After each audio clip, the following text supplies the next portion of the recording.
Hey, tonight we're stepping into the heart of the Roman Empire. Not the version you see in movies, with its noble senators in pristine white togas and legions marching in perfect gleaming formation, but the gritty, crowded, and deeply unsanitary reality where life was a constant public performance.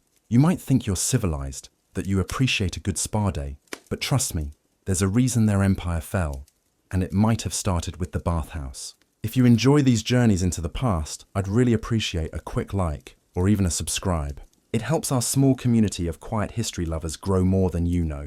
I'm always curious where you all are listening from, so feel free to drop a comment with your location and what time it is there. It's fascinating to see our global community connecting through these stories.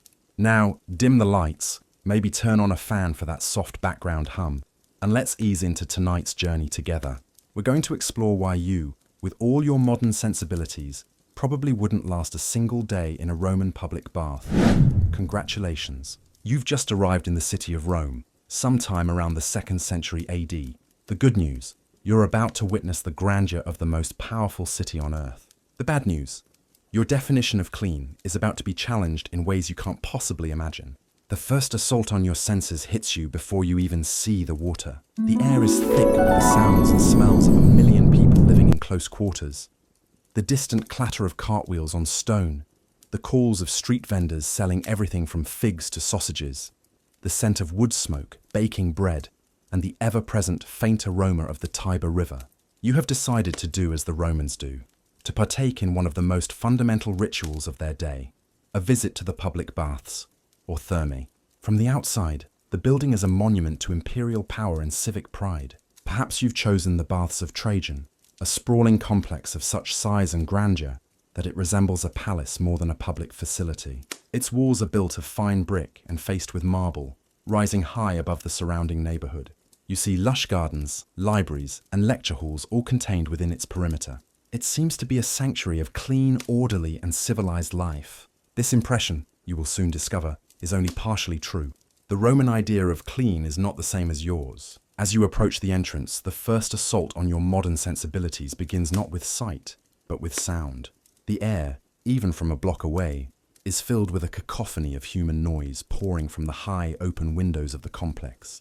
The philosopher Seneca, who once lived in an apartment directly above a bathhouse, described this soundscape with vivid annoyance. You hear the rhythmic grunting and the sharp exhalations of men lifting heavy weights in the exercise yard. You hear the sharp, percussive slap of the masseur's hands on oiled skin, a sound that echoes through the halls. You hear the screech of the man whose armpit hair is being plucked by an attendant with a pair of tweezers. Add to this the shouts of vendors hawking their snacks, the roar of a captured thief, and the constant dull roar of hundreds of conversations happening all at once. This is not the quiet, meditative space of a modern spa. This is a social hub, and it is as loud and chaotic as the city outside its walls. You pay your entrance fee, a single small copper coin, a quadrans. This is one of the marvels of Roman life. The baths are incredibly cheap, subsidized by the emperor, making them accessible to nearly everyone. This democratic ideal, however, has a very real and immediate consequence. It means the baths are crowded, unbelievably crowded. You step inside, and your journey into discomfort truly begins in the changing room, the apoditerium. This is a large, often ornate hall, with high ceilings and perhaps a mosaic floor underfoot. But your attention is not on the architecture. It is on the sheer, overwhelming press of humanity. The room is filled with hundreds of naked bodies, men of all ages, shapes, and social classes. A wealthy senator, his body soft and pale, might be disrobing just a few feet from a muscular, sun-darkened legionary on leave. A merchant argues loudly with his friend while a schoolboy darts between them. There is no concept of personal space here, no quiet corner to prepare yourself. This is a communal experience, and you are immediately part of the anonymous, naked throng. You find an empty niche in the wall, a loculus, in which to store your clothes and your purse. And here you face your first great peril, theft. Clothes stealing was so common in Roman baths that it was a stock joke in literature and a genuine, constant anxiety for bathers. Your simple wool tunic and leather sandals may seem humble, but to a poor Roman or a desperate slave, they are a valuable prize. You could hire a slave called a capsarius to watch your belongings, but they were notoriously unreliable. Many were slaves of the bathhouse itself, and their loyalty was to their master, Not to you. Others were known to be in league with the very thieves they were meant to deter. So you make a choice. You can risk leaving your clothes in the niche, or you can entrust them to a sullen-looking attendant whose gaze already seems to be sizing up your purse. The anxiety of this decision gnaws at you. You will spend the rest of your time in the baths with a small part of your mind wondering if your tunic will be there when you return, or if you will have to suffer the ultimate humiliation of walking home through the streets of Rome with nothing but a strategically held hand for modesty. Archaeologists have found hundreds of curse tablets at Roman bath sites, small lead sheets on which victims of theft would write curses, calling on the gods to strike down the unknown thief who stole their cloak or their sandals. This was the Roman equivalent of a police report, a desperate appeal to the divine for justice that the authorities rarely provided. Having stowed your belongings and your dignity, you proceed, as is the custom, to the exercise yard, the palestra. This is a large open-air courtyard surrounded by a colonnade. Here, Romans would work up a sweat before entering the heated rooms. The scene is one of strenuous, competitive masculinity. In one corner, men are lifting stone or lead dumbbells, their grunts and groans adding to the general din. In another, a pair of wrestlers, their bodies slick with oil, grapple in the dust, their coach shouting instructions. Others are playing a popular and often violent ball game called Trigon, a fast-paced game with 3 players and multiple hard balls, which often went astray and struck unsuspecting passers-by. And then there is the smell. The modern world is a deodorized one. You are accustomed to spaces where the scent of humanity is masked by chemicals and perfumes. The palestra is the complete opposite of this. It is a concentrated wall of human odor. Imagine the thick, pungent smell of hundreds of sweating men, their bodies covered not in moisture-wicking athletic wear, but in a layer of dust and oil. The oil itself, a cheap olive oil, has its own scent, which goes rancid in the heat. There is no concept of deodorant. Body odor was simply a fact of life, an unavoidable part of being in a crowd. To your modern nose, accustomed to scented soaps and antiperspirants, the air in the palestra would be overwhelming, a thick, cloying atmosphere of human effort. Having worked up a sufficient sweat, or having simply decided to bypass the strenuous exercises, you now begin the true bathing process. You do not start with the hot water. You begin in the tepidarium, the warm room. This chamber serves as an antechamber, a place for the body to acclimate to the heat to come. The air is pleasantly warm and steamy, heated by the same ingenious underfloor heating system, the hypocaust, that serves the hotter rooms. This room is the social heart of the bathhouse. People would spend hours here, lounging on marble benches, gossiping, making business deals, or simply watching the endless parade of people. Here, the lack of privacy is social as well as physical. Your quiet, solitary contemplation is impossible. Conversations are loud and unavoidable. You might find yourself seated next to a politician loudly complaining about a rival, or a merchant boasting of a recent windfall. Secrets were not safe in the tepidarium. The gossip and political maneuvering that took place in these warm, steamy rooms were as much a part of Roman life as the debates in the Senate. For you, seeking a quiet, relaxing experience, it would be an exhausting ordeal of forced eavesdropping and awkward, prolonged eye contact with strangers. From the gentle heat of the tepidarium, you now prepare yourself for the main event, the caldarium, the hot room. This is the furnace of the bathhouse, and its heat is unlike anything you have experienced. The hypocaust system beneath the floor is working at full capacity here. A great furnace, tended by slaves, pumps hot air and smoke through a space under the raised floor, which sits on stacks of tile pillars. The hot air also travels up through hollow tiles within the walls. The result is a room where not only the air is hot, but the floor and walls radiate an intense, penetrating heat. The floor would be so hot that bathers had to wear thick-soled wooden sandals to avoid blistering their feet. The air is a thick, soupy fog of steam, so dense it's difficult to see more than a few feet in front of you. The temperature could reach well over 100 degrees Fahrenheit, with humidity near 100%. For you, accustomed to a carefully controlled modern sauna, this would be a suffocating, almost painful experience. Breathing itself would feel like inhaling hot water. Sweat pours from your body instantly, not in clean beads, but in thick, oily rivulets, mingling with the sweat of the dozens of other men packed into the space around you. The caldarium contains at least one large tub or pool of very hot water, the alveus. You are expected to immerse yourself in this. There are no temperature gauges, no health and safety regulations. The water is heated by a bronze heater connected to the furnace, and its temperature could vary wildly.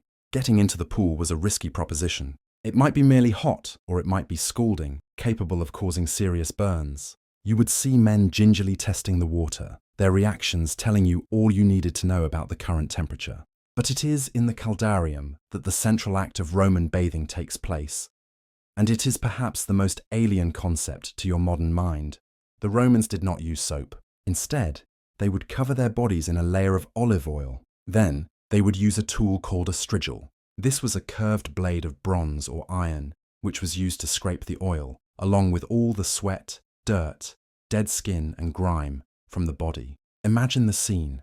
A man, his body glistening with oil and sweat, lies on a marble slab while a slave, or a friend, systematically scrapes his skin with this metal tool. The sound alone would be unsettling, a rhythmic, scratching, peeling sound. And the result of the scraping, a foul-smelling, greyish paste called glow, would be flicked onto the floor to be trodden underfoot by the other bathers, before eventually being washed away by a slave with a bucket of water. Sometimes this residue was even collected, as it was believed to have medicinal properties, and was occasionally used by athletes or doctors. The entire process is a public, communal, and deeply unhygienic ritual that stands in stark contrast to our private, soap and water-based concept of cleaning oneself. While you are being scraped, or watching others being scraped, you might also avail yourself of other services. You might have your ears cleaned with a delicate metal probe, or your nose hairs plucked by the aforementioned attendant with the screech-inducing tweezers. All of this happens out in the open, part of the public spectacle of personal grooming. The Romans had a different relationship with the body. Its functions, its maintenance, and its imperfections were not things to be hidden away in private bathrooms. They were part of the shared public experience of life. After enduring the intense heat and the strange scraping ritual of the caldarium, the final step in the bathing process is a shock to the system. You move to the frigidarium, the cold room. This chamber contains a large, deep pool of unheated water. The idea was to close the pores that had been opened by the heat and to invigorate the body. But the experience would be a brutal one. You would plunge your overheated, steaming body into a pool of water that could be shockingly cold. The room would be filled with the sounds of gasps, shouts, and the loud splashing of men taking the plunge. It was seen as a vital part of the process, a way to build fortitude and discipline. But for the uninitiated, it would feel like a form of aquatic torture. Finally, your bathing ritual is complete. You have been exercised, steamed, scraped, and chilled.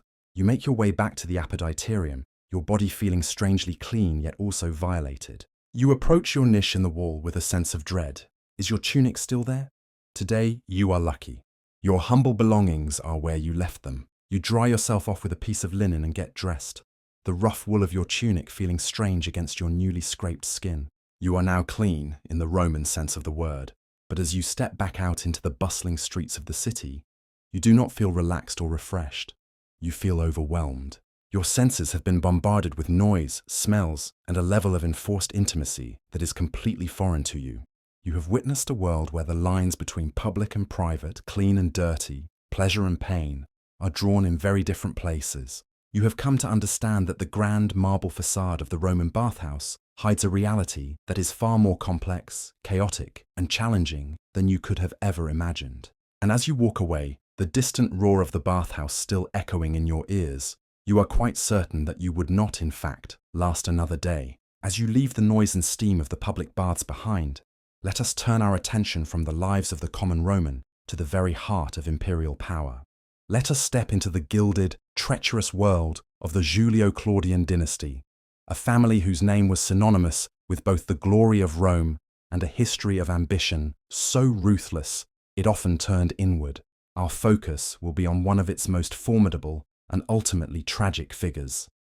A woman born with the blood of Augustus in her veins, who would become a sister to one emperor, a wife to another, and the mother of a third. This is the story of Agrippina the Younger. To understand Agrippina, we must first understand the world she was born into in 15 AD. Her lineage was impeccable, a fact that would be both her greatest asset and the source of her deepest peril. Her father was Germanicus, the beloved adopted son of the Emperor Tiberius, a military hero admired by both the legions and the people of Rome. Her mother was Agrippina the Elder, a woman of formidable will and pride, the granddaughter of the divine Augustus himself. Agrippina the Younger was, in essence, imperial royalty, a direct link to the founder of the empire. In a dynasty that was still new, still struggling to define the rules of succession, such a bloodline was a potent political currency. Her early years were spent not in the quiet luxury of a Roman villa, but on the rugged frontier, in the military camps of Germany and Syria, where her father commanded his legions. She was a child of the army, accustomed to the disciplined rhythm of military life and the praise the soldiers poured upon her charismatic father. This upbringing instilled in her a sense of entitlement, a belief in her family's inherent right to rule, and a comfort with the mechanisms of power that was unusual for a Roman woman. But it also exposed her at a very young age to the harsh realities of imperial politics. In 19 AD, when Agrippina was just 4 years old, her father Germanicus died suddenly in Antioch under deeply troubling circumstances. On his deathbed, he claimed he had been poisoned, and he made his friends swear an oath to seek justice. He, and much of the Roman populace, believed the order had come from the emperor Tiberius himself, who had grown jealous and fearful of Germanicus's immense popularity. Whether true or not, this event was the formative trauma of Agrippina's life. She watched her grieving mother carry her father's ashes back to Rome, her procession met by vast mourning crowds. She saw firsthand how a beloved public figure could be removed by the hidden, anxious machinations of the court. She learned a crucial lesson. In the imperial family, power was a matter of survival, and trust was a dangerous weakness. The years that followed were a slow, chilling education in survival. Her mother, Agrippina the Elder, consumed by grief and a burning desire for justice, engaged in a reckless public feud with Tiberius. It was a battle she could not win. Agrippina the Younger watched as Tiberius, his suspicions stoked by the scheming Praetorian prefect Sejanus, systematically dismantled her family. Her 2 older brothers, seen as potential rivals to the throne, were arrested on false charges, exiled to remote islands, and left to waste away in grim conditions. Her mother was also exiled, eventually dying in misery. By the time Agrippina was a teenager, her immediate family had been all but erased by the very emperor they were meant to serve. She survived, along with her 2 sisters and her younger brother, Gaius, who would become infamous to history as the Emperor Caligula. She survived because she was, for the moment, not seen as a threat. She was a girl, and in the Roman world, women did not hold power directly. They could only influence it through their husbands, their brothers, and their sons. Agrippina learned to be quiet, to be watchful, to hide the fierce ambition and intelligence that burned within her. She learned to navigate the dangerous currents of the imperial court, a world of whispered rumors, secret alliances, and sudden, ruinous downfalls. In 28 AD, at the age of 13, she was married off by Tiberius to Gnaeus Domitius Ahenobarbus, a man from an old and respected noble family, but one known for its arrogance and severity. It was a political match, designed to tie her firmly to a family loyal to the emperor. By all accounts, it was not a happy marriage. Her husband was a difficult, disagreeable man, but he provided her with a degree of protection and, crucially, a son. In 37 AD, she gave birth to Lucius Domitius Ahenobarbus, a boy who would one day rule the world under a different name, Nero. In that same year, the Emperor Tiberius finally died, and Agrippina's brother Caligula ascended to the throne. For a brief moment, it must have seemed like her family's fortunes had been restored. The reign of Caligula began with promise, but quickly descended into a storm of chaos, instability, and extravagance. Agrippina and her sisters were initially showered with honors. Caligula had their names included in official oaths, and had them granted the rights of the Vestal Virgins. It was an unprecedented level of public recognition for imperial women. But the emperor's favor was a fickle and dangerous thing. Caligula was deeply paranoid, seeing conspiracies everywhere, and his relationship with his sisters was complex and deeply unhealthy. The historian Suetonius alleges that he had incestuous relationships with all of them. Though this may be a sensationalized rumor designed to blacken his name, what is certain is that in 39 AD, Agrippina's life once again hung by a thread. She was accused of being part of a conspiracy to overthrow her brother, a plot involving her sister Livilla and a prominent general. The evidence was thin, but Caligula's paranoia was absolute. The general was executed. Agrippina and Livilla were stripped of their honors and their property and exiled to the desolate Pontian Islands, the very same islands where their mother had perished. Once again, Agrippina was a political outcast. her life forfeit to the whims of a capricious emperor. She spent 2 years in exile, a stark and humiliating fall from grace, her future uncertain, her young son Nero being raised by his aunt in Rome. She had been born at the apex of power, only to be cast into the depths of political oblivion. But Agrippina was a survivor. She knew how to wait. Her chance came in 41 AD with the assassination of her brother. Caligula's reign of terror had made him too many enemies, and he was cut down by officers of his own Praetorian Guard. In the chaos that followed, the throne was unexpectedly claimed by a man no one had ever considered a serious contender: Agrippina's uncle, Claudius. Claudius was the brother of Germanicus, a quiet, scholarly man with a limp and a stutter, who had been mocked and overlooked by his family his entire life. He was found by the guards hiding behind a curtain in the palace, terrified he would be next. In a strange twist of fate, the soldiers hailed him as the new emperor. One of Claudius's first acts was to recall his nieces, Agrippina and Livilla, from exile. Agrippina returned to Rome, a woman now in her late 20s, hardened by years of loss, betrayal, and humiliation. Her ambition had not been extinguished. It had been tempered into a sharp, patient, and utterly ruthless instrument. Her husband had died during her exile, leaving her a widow. Her primary focus now was her son, Nero. She saw in him not just a child to be loved, but a vessel for her own thwarted ambition, a path back to the power that she believed was her birthright. The court of Claudius was a new kind of political landscape. The new emperor was intelligent and a capable administrator, but he was easily influenced, particularly by his powerful freedmen, his former slaves who now ran the imperial bureaucracy, and by his young, beautiful, and notoriously unfaithful wife, Messalina. Agrippina had to navigate this new court with extreme care. Messalina was jealous of any potential rival, and she saw in Agrippina, with her direct lineage to Augustus, a significant threat. For several years, Agrippina lived quietly, rebuilding her wealth and influence, carefully cultivating allies, and, most importantly, staying out of Messalina's line of sight. She was playing a long game. The downfall of Messalina, when it came, was swift and dramatic.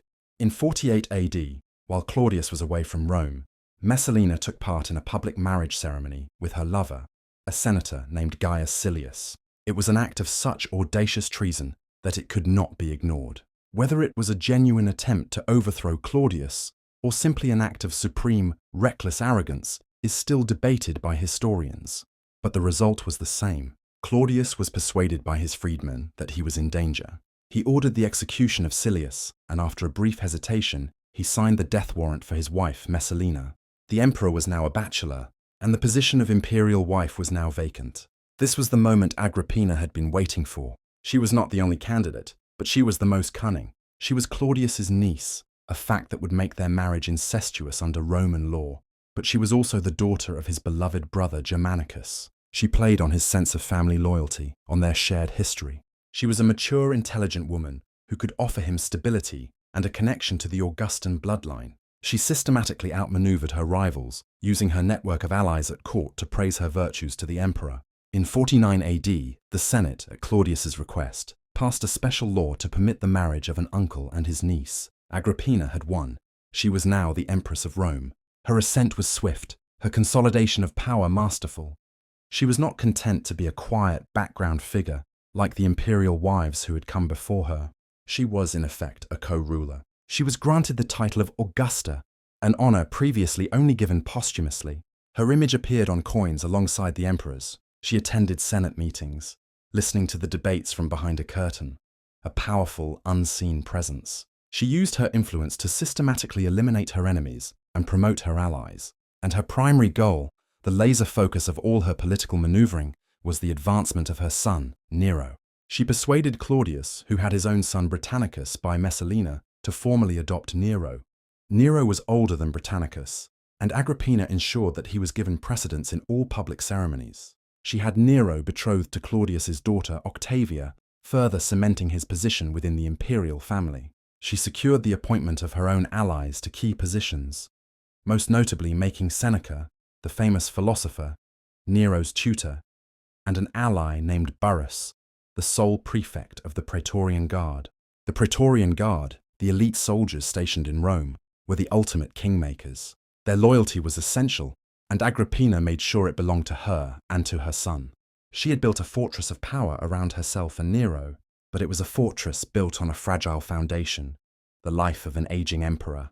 By 54 AD, Claudius was in his 60s, his health failing. There were rumors that he was beginning to regret his decisions, that he was starting to favor his own son, Britannicus, over Nero. Agrippina could not afford to let that happen. She had come too far, sacrificed too much, to have it all undone by a change of heart. In October of 54 AD, the emperor Claudius died after eating a meal. The ancient sources, most notably the historian Tacitus, are almost unanimous in their assertion that he was poisoned, and that the poison was administered by Agrippina, perhaps concealed in a dish of his favorite mushrooms. While there is no definitive proof, the timing was incredibly convenient for Agrippina and her son. Before the news of Claudius's death was made public, Agrippina, with the help of Burrus, moved with lightning speed. She presented Nero to the Praetorian Guard, who, having been well bribed and loyal to their prefect, hailed him as the new emperor. The Senate, faced with the accomplished fact of the Guard's support, had no choice but to ratify the decision. At the age of 16, Agrippina's son was the master of the Roman world, and she, the emperor's mother, was now the most powerful woman in Rome. For the first few years of Nero's reign, Agrippina's power was absolute. She was the regent in all but name, the true force behind the throne. She reviewed state papers, influenced appointments, and guided policy. Her face appeared on coins alongside her son's, sometimes even facing him, a symbol of their partnership. She had achieved everything she had ever dreamed of. She had avenged her family, restored her name, and placed her son at the pinnacle of power. But she had made one fatal miscalculation. She had taught her son how to be ruthless, how to see power as a zero-sum game, and she had forgotten that a student can, and often does, surpass their teacher. Nero, as he grew from a boy into a young man, began to resent his mother's suffocating control. He was the emperor, but he was not his own man. He was encouraged in his rebellion by his two most trusted advisors, his old tutor Seneca and the Praetorian prefect Burrus. They had helped Agrippina put Nero on the throne, but they now saw her immense influence as a threat to their own and to the stability of the state. They began to systematically undermine her authority, encouraging Nero to assert his independence. The first major crack in their relationship came over Nero's love life. He had been forced into a political marriage with the quiet, gentle Octavia, but he was infatuated with a former slave girl named Acte. Agrippina was furious. She saw the affair not just as a moral failing, but as a political threat, a sign that her son was slipping from her grasp. She raged, she threatened, but Nero for the first time defied her. He refused to give up his mistress. Agrippina had lost her first major battle with her son. The rift widened. Nero began to remove his mother's allies from positions of power. He grew closer to new friends, men who encouraged his artistic and hedonistic tendencies, his love of music, theatre, and chariot racing, pursuits Agrippina considered undignified for an emperor. The final, irreparable break came over Claudius's son, Britannicus. Britannicus was still a boy, but he was growing up, and he remained a potential rallying point for any opposition to Nero. Agrippina, in a desperate attempt to regain her leverage over her son, made a fatal threat. She hinted that she might switch her support to Britannicus, the true son of Claudius. Nero's response was swift and brutal. In 55 AD, during a palace dinner party, the 14-year-old Britannicus suddenly collapsed, convulsing, and died within minutes. The official cause of death was given as an epileptic seizure, but no one was fooled.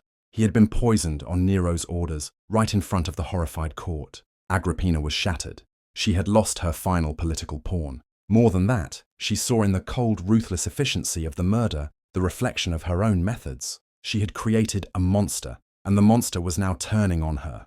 Nero stripped his mother of her military bodyguard and forced her to move out of the imperial palace. She was now isolated, her power gone, her influence shattered. But she was still Agrippina, the granddaughter of Augustus, the mother of the emperor. She was still a threat. As long as she was alive, she remained a symbol of an alternative authority. And Nero, whose paranoia was beginning to rival that of his uncle Caligula, could not tolerate any rivals. He decided that his mother had to die, but killing her was not so simple. She was still a popular figure with the people and the army, a living link to the beloved Germanicus. An open execution was too risky. Nero's solution was a bizarre, almost comically elaborate plot. In 59 AD, he invited his mother to a seaside villa for a supposed reconciliation. He was charming and affectionate, lulling her into a false sense of security. At the end of the evening, he sent her back to her own villa, not in her litter, but in a specially designed boat. The boat was a death trap, engineered to collapse and sink once it was out on the water. The plan was put into action. In the darkness of the bay, the roof of the boat, which was weighted with lead, was released. It was meant to crush Agrippina and her attendants, but the plan went wrong. Agrippina's couch was too sturdy, and it protected her from the falling roof. The boat did begin to sink, but Agrippina, a strong swimmer even in her 40s, managed to escape the wreckage and swim through the dark water. She was eventually picked up by a fishing boat and taken to her villa, shaken but alive. She knew immediately what had happened. She knew her son had tried to kill her. Her response was one of magnificent, calculated coolness. She sent a message to Nero informing him that she had survived a terrible but unfortunate accident, and that she was fine. She was giving him a chance to back down, to pretend it never happened. But Nero was now in a state of blind panic. His plot had failed, and his mother was alive, and she knew. Seneca and Burrus, seeing no other way out, convinced him that he had to finish the job, quickly and brutally, before she could rally support and strike back.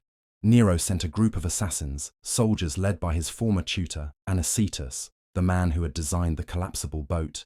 They surrounded her villa, broke down the doors, and found her waiting for them in her bedroom. She faced them with the same defiant courage that had defined her entire life. According to the historian Tacitus, when the centurion raised his sword, she pointed to her abdomen and said, "Strike here." She was indicating the womb that had given birth to the monster who was now murdering her. So died Agrippina the Younger, a woman of incredible intelligence, ambition, and resilience, a victim of the very system she had mastered, killed by the son she had placed on the throne. Her life was a quintessentially Roman tragedy, a story of a woman who flew too close to the sun, whose immense strengths were inseparable from her fatal flaws. She was a product of a brutal, unforgiving world, and she played the game of power with a skill that few men could match. In the end, she was consumed by the fire she had so expertly wielded. Her story is a chilling reminder that in the gilded cage of the imperial court, the path to ultimate power was often, and inevitably, the path to self-destruction. Leaving behind the bright, violent, and all too well-documented world of the imperial court, let us now descend. Let us move from the public stage of Roman life into its shadows, into a realm of secret rituals, hidden symbols, and a faith that, for a time, was one of Christianity's most significant rivals. We are going underground into the dark, cramped, and still largely misunderstood temples of a mysterious god. We are entering the world of the Mithraic mysteries. Imagine yourself, once again, in the city of Rome, or perhaps in a legionary fortress on the German frontier, or a bustling port town in Syria. You would walk past the grand, open temples dedicated to Jupiter, Juno, and Mars, their rituals public, and their priests a part of the civic order. But beneath your feet, hidden from the light of day, another kind of worship was taking place. Written to the edge of the Euphrates, small groups of men were gathering in secret, underground chambers called Mithraea. What went on in these hidden places? Who was the god they worshipped, and why the secrecy? These questions have puzzled historians and archaeologists for centuries, because the followers of Mithras left behind no sacred texts, no gospels or scriptures to explain their beliefs.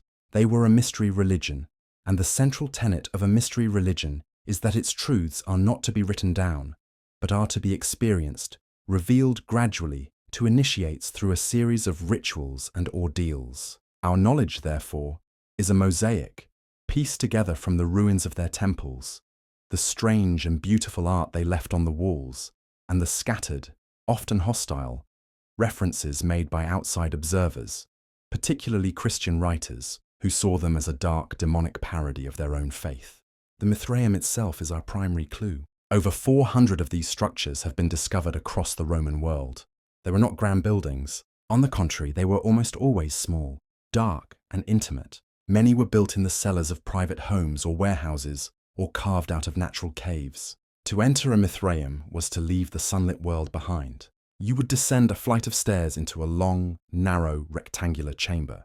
The space was designed to feel like a cave, with a low vaulted ceiling, often painted with stars to represent the cosmos. Running along the two long sides of the chamber were raised benches, where the worshippers would recline during their ceremonies. The space was small, rarely accommodating more than 30 or 40 men at a time. This was not a religion of mass congregations, it was a faith based on small, tight-knit communities, a brotherhood. The atmosphere would have been close and intense, illuminated only by the flickering light of oil lamps and torches, the air thick with the smell of incense, spilled wine, and roasting meat. At the far end of this artificial cave, in the place of an altar, stood the focus of all Mithraic worship, the tauroctony. This is the central, iconic image of the faith, a scene of profound and violent action, repeated with remarkable consistency in every Mithraeum across the empire. It depicts the god Mithras, a youthful, vigorous figure in a flowing cape, and a distinctive Phrygian cap, a soft, conical hat associated with peoples of the East, plunging a dagger into the neck of a powerful bull. This is not a simple depiction of a hunt. It is a scene dense with symbolism, a cosmic event. Mithras is not looking at the bull as he kills it. His head is turned away, his expression often one of sad reluctance, as if he is performing a necessary but painful sacrifice. The bull's tail ends in an ear of wheat, a symbol of life and fertility springing from death. A dog and a snake leap up towards the wound, as if to drink the life-giving blood, while a scorpion attacks the bull's genitals. Above the scene, you often see the figures of Sol, the sun god, and Luna, the moon goddess, watching from the heavens. Other figures, two torchbearers named Cautes and Counterpates, stand on either side, one holding his torch up, the other down, likely representing the rising and setting sun, life and death, or the spring and autumn equinoxes. What does this complex violent scene mean? This is the central mystery of Mithraism. The dominant theory is that it represents a foundational act of creation. In this view, Mithras is not a malevolent figure, but a savior. The bull is the first living creature, and by sacrificing it, Mithras releases its life-giving power into the universe. From the bull's blood springs all the plants and animals of the earth. His act is the catalyst for creation, a necessary death that brings about all life. This would have been a powerful, resonant message for the men who worshipped him, a story of sacrifice leading to salvation. Another interpretation focuses on the astrological symbolism that permeates all Mithraic art. The bull represents the constellation Taurus. The dog, snake, and scorpion correspond to other constellations, Canis Minor, Hydra, and Scorpio. In this reading, the tauroctony is not a story of creation, but a celestial map depicting a specific astronomical event. Some scholars have proposed that it represents the precession of the equinoxes, the slow 26,000-year wobble of the Earth's axis, which causes the position of the constellations to shift over time. Mithras, in this view, is a being powerful enough to move the entire cosmos, to shift the celestial pole from Taurus to Aries. He is the master of time and space, the lord of the universe. For the initiate, understanding this cosmic secret would have been a profound revelation, a glimpse into the hidden machinery of the heavens. So, who were the men who gathered in these secret caves to contemplate these cosmic mysteries? The evidence suggests that Mithraism was a religion almost exclusively for men. There is virtually no evidence of female initiates. It was particularly popular with soldiers of the Roman legions, with merchants, and with low-level imperial administrators and bureaucrats. It seems to have appealed to men in structured, hierarchical organizations, men whose lives were governed by discipline, duty, and a clear chain of command. This is reflected in the structure of the cult itself. Mithraism had a system of 7 grades or ranks of initiation, each named after a planet and protected by a particular deity. An initiate would begin as a Corax or raven, and could progress through the ranks of Nymphus, bridegroom, Miles, soldier, Leo, lion, Perses, Persian, and Heliodromus, sunrunner, to finally reach the highest rank of Pater, father. Each grade had its own specific rituals, passwords, and symbols. The archaeological remains hint at what these rituals might have involved. We find remnants of communal feasts, suggesting that a shared meal was a central part of their services, a way to build brotherhood and community. The benches lining the Mithraeum were for reclining and eating together in the dark, a far more intimate experience than the public sacrifices of the state religion. The initiation rituals themselves were likely ordeals, tests of courage and fortitude, designed to forge a bond between the initiate and the god. We have found chambers in some Mithraea that may have been used for tests involving heat or cold, or sensory deprivation. Christian writers speak with horror of initiates being blindfolded, their hands bound, being threatened with a sword before being saved by the intervention of the pater. These were not gentle ceremonies. They were intense, dramatic experiences, designed to simulate a symbolic death and rebirth, bringing the initiate into a new state of spiritual understanding. The rank of Miles, the soldier, for example, involved being branded with a tattoo, perhaps symbolically, and taking an oath of loyalty to the god, much like a soldier taking an oath to the emperor. The initiate was now a soldier in the army of Mithras, fighting a spiritual battle against darkness. The god Mithras himself is a figure of some debate. His name is Persian in origin, connected to an ancient Indo-Iranian deity named Mithra, a god of covenants, light, and truth.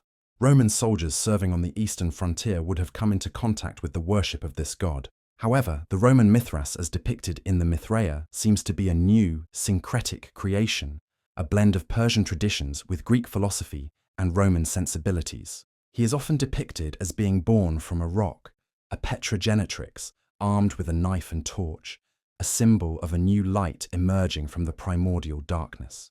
He is a god of action, of strength, a mediator between the world of humans and the divine cosmos. He offered his followers not the distant civic piety of the Olympian gods, but a personal relationship, a promise of salvation, and a happy afterlife for those who proved themselves worthy through devotion and ordeal. This promise of personal salvation made Mithraism a direct competitor to another rapidly growing mystery religion from the East, Christianity. The parallels between the two faiths are striking and were a source of great anxiety for early Christian fathers like Justin Martyr and Tertullian. Both religions featured a savior figure who was a mediator between God and humanity. Both had rituals involving a form of baptism and a communal meal of bread and wine. Both taught a doctrine of heaven and hell and a final judgment. Both celebrated the birth of their savior on December 25th, the date of the winter solstice, the rebirth of the sun. Tertullian accused the Mithraists of a diabolical mimicry, believing that the devil had created a counterfeit religion to mock the one true faith. But there were also crucial differences. Mithraism was hierarchical and exclusive, open only to initiated men. Christianity, in its early days, was far more egalitarian, welcoming women, slaves, and the poor. While Mithraism focused on cosmic astrology and tests of physical endurance, Christianity focused on charity, forgiveness, and the teachings of a historical founder. For several centuries, these two faiths vied for the hearts and minds of the people of the Roman Empire. In the end, of course, Christianity would triumph. When the Emperor Theodosius made Christianity the official state religion in the late 4th century, the old pagan cults were suppressed. The Mithraea were abandoned, filled in, or destroyed. Churches were often built directly on top of them, a symbolic victory of one faith over another. The secrets of Mithras were driven underground, both literally and figuratively, and were largely forgotten for over 1,000 years. Today, we are left with the enigmatic remnants of this once powerful faith. We can stand in the preserved ruins of a Mithraeum, like the one discovered beneath the Basilica of San Clemente in Rome, and feel the strange, intense atmosphere of the space. We can see the low, vaulted ceiling, the stone benches, the flickering light of a single lamp illuminating the eternal, violent, and beautiful scene of the god and the bull. We can try to piece together the clues, to reconstruct the rituals, to understand the beliefs that gave meaning and comfort to hundreds of thousands of men across the Roman world. But we can never truly know. We are on the outside, looking in. The central truths of the faith were secret, and the followers of Mithras took those secrets with them to their graves. The Mithraeum remains a place of profound mystery, a testament to a lost world of faith.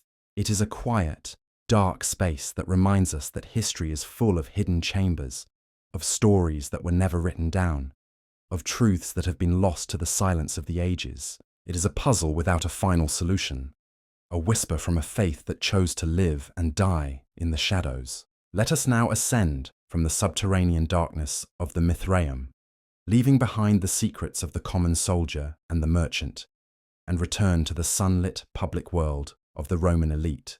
We have seen the baths through the eyes of a modern visitor, overwhelmed by the chaos and the grime. But to truly understand this institution, we must see it through the eyes of a man who navigated it not as an ordeal, but as an essential and pleasurable part of his daily existence. Let us imagine ourselves as a Roman senator in the twilight of his career, a man named Marcus Octavius Secundus, as he prepares for his evening at the baths. For Marcus, the day has been long and filled with the familiar duties of his class.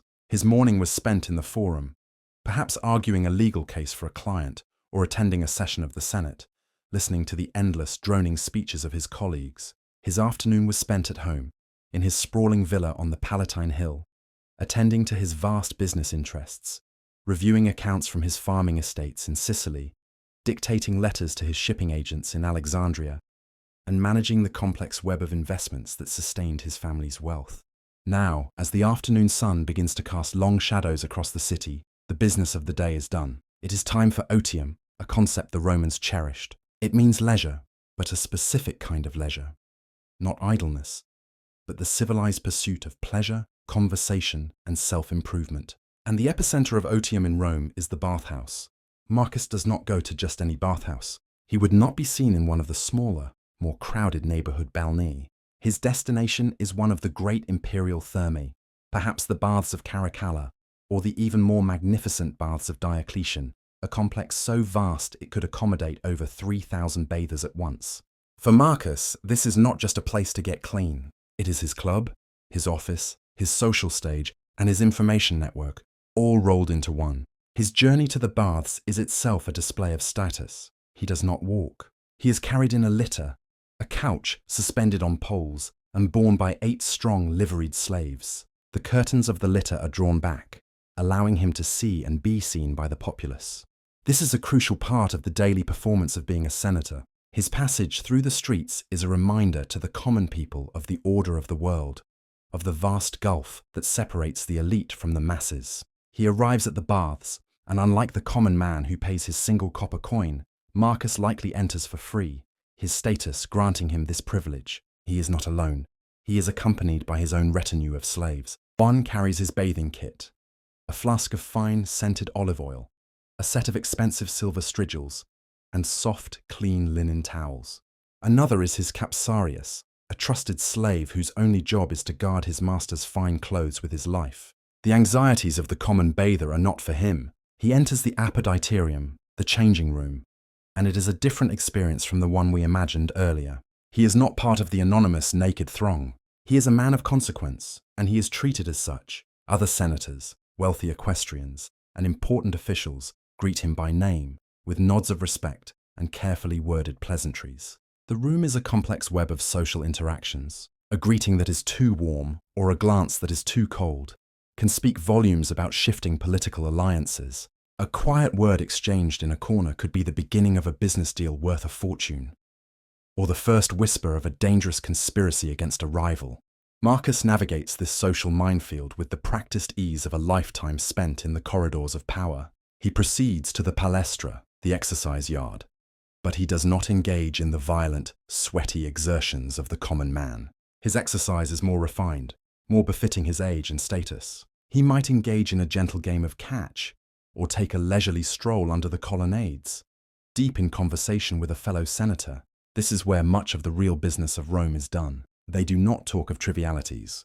They discuss the latest military dispatches from the frontier, the price of grain from Egypt, the emperor's mood, and most importantly, the political fortunes of their colleagues. They assess who is rising, who is falling, and who might be the next to suffer a sudden, politically expedient illness. The conversations are cloaked in layers of allusion and innuendo. Nothing is ever stated directly. It is a game of whispers, of reading between the lines, a constant, subtle jockeying for position and influence. After a light sweat has been achieved, Marcus begins his bathing ritual. But it is a far more luxurious affair than that of the common bather. In the tepidarium, the warm room, he does not sit on a hard marble bench. He reclines, attended by his slaves, who might offer him a cup of cooled wine or a sweet cake. Here he continues his conversations, his social networking. He might be approached by a client seeking a legal favor, or a young ambitious politician seeking his patronage. He listens, he assesses, he makes non-committal promises. He is the master of this world, a spider in the center of a vast social web. He then moves to the caldarium, the hot room.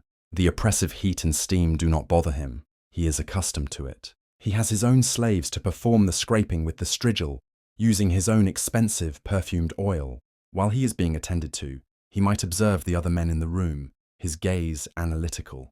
He notes the scars on a general's back, a sign of genuine military service. He sees a young nobleman whose body is too soft, a sign of a decadent and lazy lifestyle. The nakedness of the baths is a great equalizer in one sense, but it is also a great revealer of truths. A man's body tells a story, and Marcus is an expert at reading those stories. He might even have a brief, carefully worded exchange with a political rival in the hot pool. The shared experience of the intense heat creates a strange, temporary intimacy, a space where truths can be hinted at that would be too dangerous to speak in the cool, formal setting of the Senate chamber. The steam provides a literal and figurative smokescreen for their delicate dance of power. After the hot rooms, Marcus might not proceed directly to the frigidarium. A man of his wealth and status has other options. The great imperial thermae were not just bathhouses. They were comprehensive leisure centers. He might choose to visit one of the libraries housed within the complex. There were two, one for Greek texts and one for Latin. Here, in a quiet, sunlit room, he could sit and read the works of Virgil or Plato, or listen to a new poet reciting his latest work. This was a crucial part of maintaining his image as a man of culture and learning, a man of otium. Or he might conduct a business meeting in one of the private rooms available for rent, sealing a deal over a cup of wine, far from the prying ears of the main halls. The baths were a place where every aspect of a senator's life, political, social, intellectual, and financial, could be attended to. Finally, at the end of his session, he takes a quick, invigorating plunge into the cold pool of the frigidarium.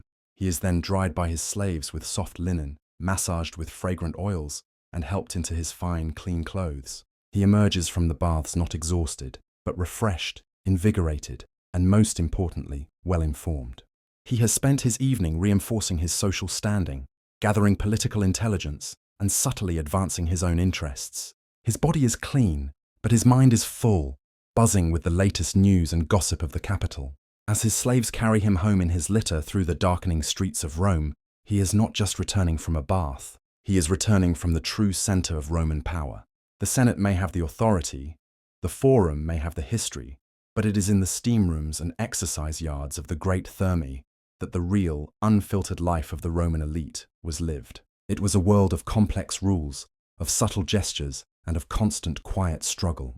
For a man like Marcus Octavius Secundus, it was not a place of chaos or discomfort. It was simply his natural habitat. It was home. And so, our journey through the Roman world of hygiene and society comes to an end. We have descended from the grand marble facade of the public baths into their noisy, crowded, and often unsanitary reality. We have walked the treacherous corridors of the imperial palace with Agrippina. A woman whose ambition was as brilliant as her end was tragic. We have slipped into the subterranean darkness of the Mithraeum, a place of secret faith whose mysteries still echo with a quiet power. And we have reclined with a senator for whom the bathhouse was not merely a place to wash, but the very stage upon which his life of power and influence was performed. What we find in all these places is a world of profound contrasts, a society that could engineer aqueducts to carry fresh water for miles, yet saw no issue with men being scraped clean with metal tools in a public room, a legal system that was the foundation of Western law, yet a political system where murder was a commonplace tool of succession, a public religion of grand, open ceremony, coexisting with secret underground cults of intense personal devotion.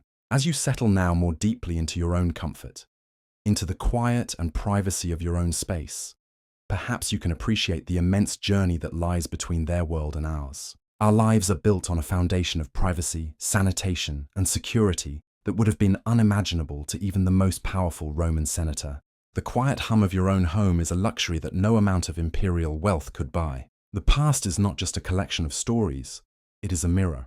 And in looking at the heat and the grime, the power and the peril of ancient Rome, we can see more clearly the shape of our own quiet, comfortable, and profoundly different world. So let the echoes of that distant city fade, and allow yourself to drift now into the deep and peaceful silence of sleep.